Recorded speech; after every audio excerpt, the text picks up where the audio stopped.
Okay. What are we doing, Mommy? Okay, baby, we will read yours.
So, yun talaga yung routine namin all throughout ever since she was born. Tapos, siguro out of pagod na rin, out of puya, talagang tawa na lang kami ng tawa.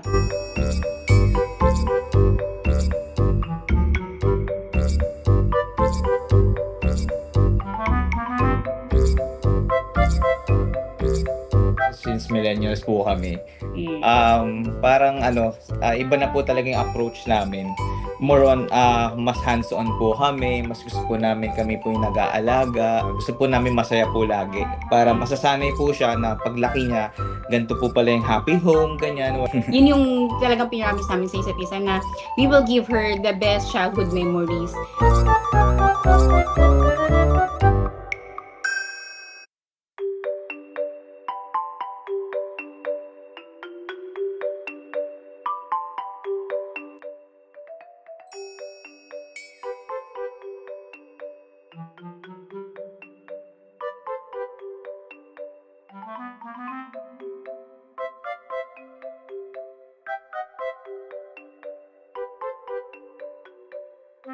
Nakuha niya po agad. Pag nakikita niya po kami, sobrang nagsasmile po agad siya. So, talagang yung pagod namin naaalis po agad. So, I think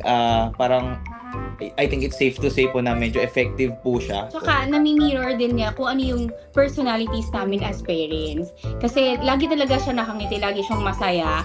And hindi talaga niya kami pinapahirapang mag-alaga sa kanya.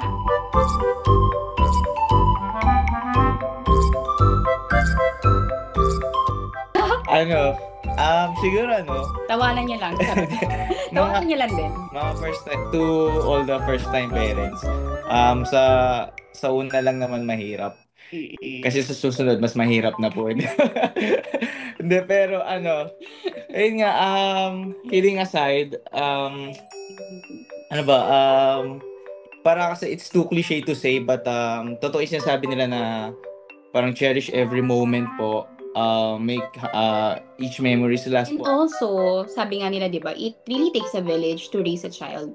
So, totoo talaga yun na lalo na first time parents tayo, hindi natin talaga alam and we are still finding out kung ano yung magiging effective na pagpapalaki kay baby.